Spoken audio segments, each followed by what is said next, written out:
was very fortunate. I did 3 shows with Gower. If ignorance is bliss, I was incredibly happy.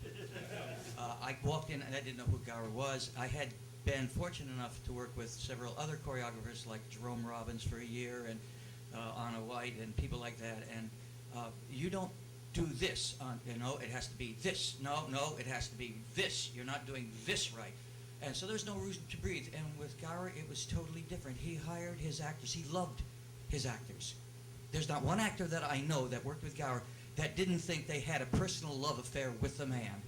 Because he looked at you, he absolutely knew what you were going through and how to use what you had and edit it and make it work.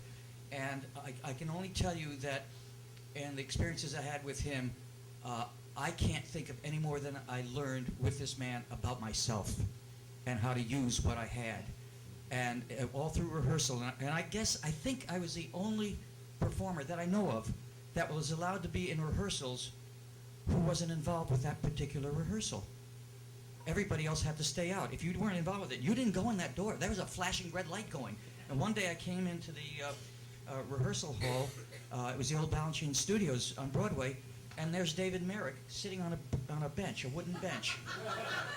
And he's sitting there. He's sitting like this. And the red light is going on. And I walked by him. Okay, Uncle David. And I walked in and I started to open the door. He said, "How come you can go in there?" And I said, "He likes me."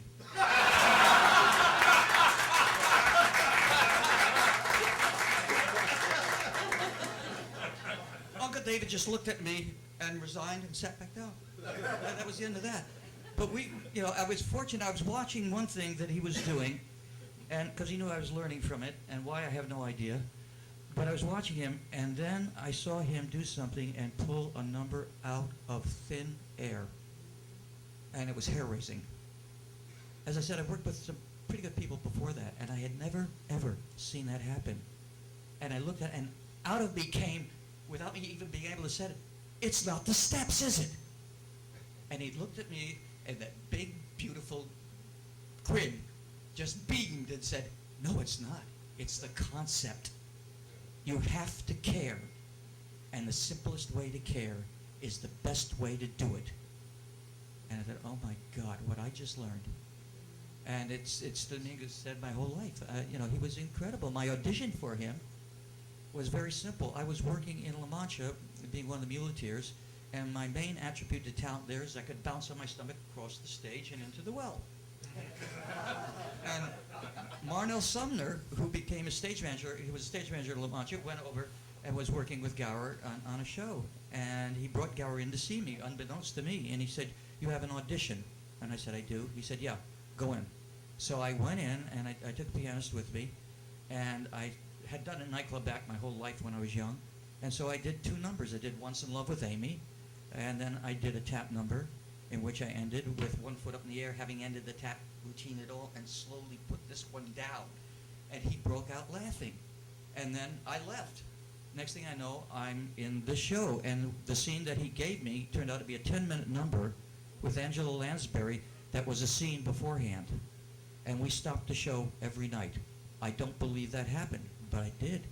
And we walked off the first night, and we're standing there, and Angela holds me, and she said, "No, not yet." And then she pulls me out on stage, hugs me, gives me a kiss, and then takes me off. And that happened every night.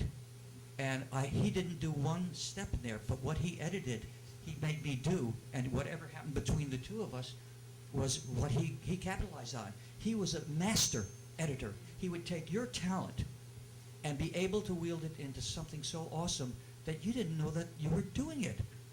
And then we came to do that. I had to have an understudy. We're sitting in the theater in the audience, and we had a couple of guys go up, and he looks at me and goes, "I didn't know what I was doing on stage. I had no idea. I just had this relationship with Angela, and whatever the music was playing, I would do it. I guess it turned into some kind of form that I was not aware of." And I did it, and I looked at him, and he just smiled at me. He said, I got up and tried to put it together, and came up and was almost in tears. He said, "No." He said, "No, don't be in tears." He said, "What you invented is only what you can do. Don't worry about it." And there you are.